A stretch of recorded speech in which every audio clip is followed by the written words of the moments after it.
بسم اللہ الرحمن الرحیم۔ اتوار کی خصوصی سوال و جواب کی نشست میں آپ کا استقبال، آپ کا خیر مقدم ہے۔ السلام علیکم ورحمۃ اللہ وبرکاتہ۔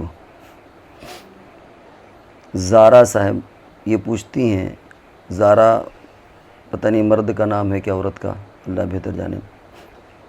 ان کا سوال ہے کہ کوئی عورت اپنے شوہر سے اور لڑکے سے یہ کہتی ہے کہ تم دونوں نے مجھے ہڑا رکھا ہے، مجھے تم دونوں ہی سے چھٹکارا چاہیے، اگرچہ اس کا مقصد طلاق کا نہیں تھا۔ شوہر نے 3-4 بار بول دیا کہ میری طرف سے چھٹکارا ہے، کیا اس صورت میں طلاق واقع ہو جائے گی؟ عام طور سے اس طرح کے جملے عورتیں بولتی رہتی ہیں اور وہاں مقصد طلاق نہیں ہوتی، کیونکہ اگر مقصد طلاق دینا ہوتا تو لڑکے کو مخاطب نہ کرتی وہ، کیونکہ لڑکے کو اختیار نہیں کہ اپنی ماں کو طلاق دے، کوئی وہاں پر کوئی جوڑ نہیں ہے، تو اس نے لڑکوں کو بھی جوڑا۔ اس کا مطلب ہے کہ پریشان مرادی ہے کہ میں تم سے پریشان ہوں۔ ظاہر بات ہے کہ عورت نے کوئی اس طرح کا نہ اختیار دیا نہ طلاق کا مطالبہ کیا، اس میں دیا بھی ہوا کہ مقصد بھی طلاق کا نہیں ہے، اور عام طور سے یہ جملے اس مقصد سے بولے بھی نہیں جاتے۔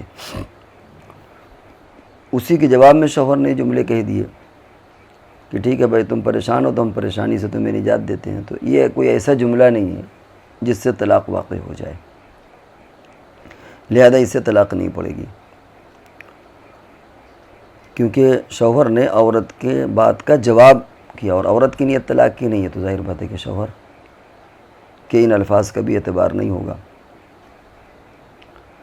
زید خانی پوچھتے ہیں کیا جانور پل صراط کا راستہ پار کروائے گا؟ اسی کوئی حدیث ہے؟ بعض روایتوں میں اس طرح آتا ہے کہ سمنوا ضحایاکم، اپنے جو قربانی کے جانور ہیں ان کو موٹا و تندرست کرو، اچھے جانور کرو قربانی میں، تاکہ وہ تمہارے لیے پل صراط میں پار کرنے کا ذریعہ بنے۔ اس طرح کی بعض روایات ہیں، لیکن ان روایت کا درجہ کیا ہے؟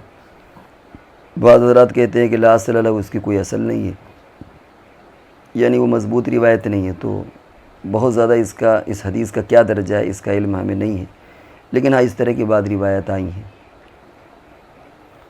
اخت فرحان کی بہن ہے، یہ پوچھتی ہیں کہ اگر کسی کی فجر کی نماز قضا ہو گئی اور اس نے ظہر کی نماز پڑھ لی بنا فجر کی قضا نماز پڑھے، تو اب وہ 6 وقت گزارنے تک فجر کی نماز نہیں پڑھ سکتا، کیا یہ مسئلہ صحیح ہے؟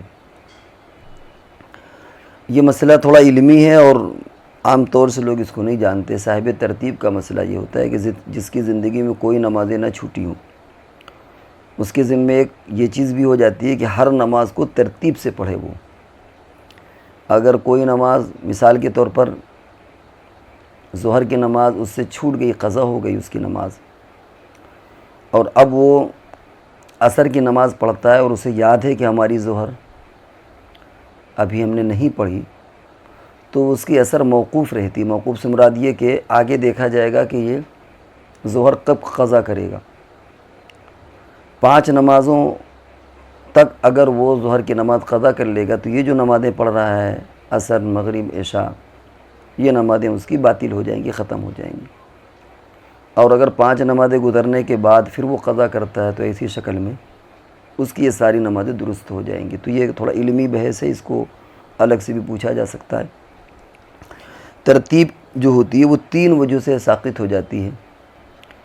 ایک تو یہ کہ کوئی بھول کر کے اسے یاد نہیں رہا کہ میری کوئی نماز چھوٹی ہے، یا وقت اتنا تنگ ہے کہ اگر وہ چھوٹی ہوئی نماز قضا والی پڑھے گا تو وقت والی جو وقتیہ نماز ہے اس کا ٹائم نکل جائے گا، اور تیسرے کے ذمے میں 6 نمازیں اس کے ہو جائیں تو اب ترتیب نہیں رہتی۔ اور اگر کوئی ایسا بندہ ہے کہ اس کے ذمے کوئی قضا نماز نہیں، تو پھر اس کو یہ جو چھوٹی ہوئی نمازیں ہوتی ہیں ان میں بھی ترتیب لازم ہوتی ہے۔ تو اب اس اعتبار سے اگر فجر کی نماز قضا ہو گئی اور اس نے ظہر کی نماز پڑھ لی فجر کی قضا کیے بغیر، تو اس کی نماز معلق رہے گی۔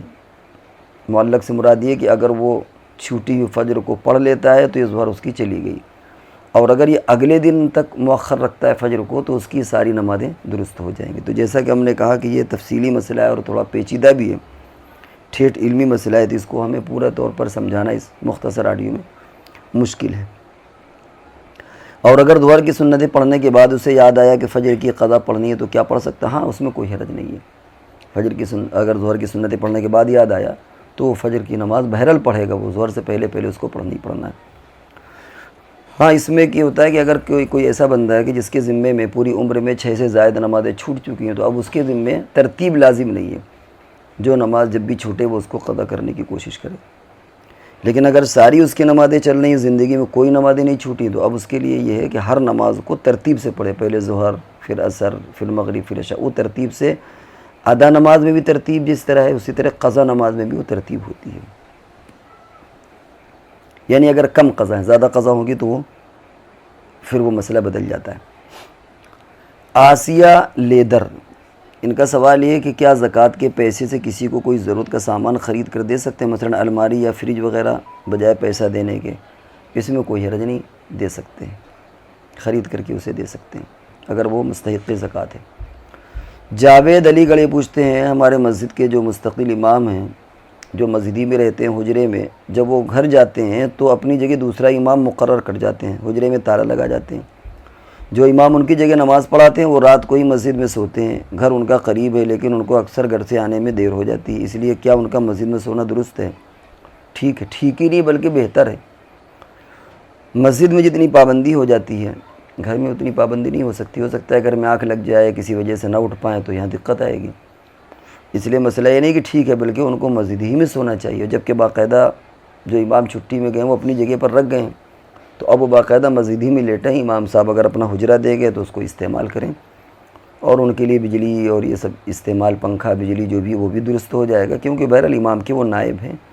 اور مسجد میں سونے سے فائدہ یہ ہے کہ فجر کی نماز قابو میں رہے گی، ورنہ ہو سکتا ہے کہ وہ نہ آ پائیں تو پھر وہ انتشار پیدا ہوگا کہ صاحب امام کو ڈھونڈا جائے، اس وقت کیا کیا جائے کیا نہیں۔ تو یہ تھے آج کے 5 سوالات جن کا جواب آپ کو دیا گیا۔ اب اگلی نشست تک کے لیے ہم آپ سے رخصت ہوتے ہیں، جب تک کے لیے اجازت دیجیے۔ السلام علیکم ورحمۃ اللہ وبرکاتہ۔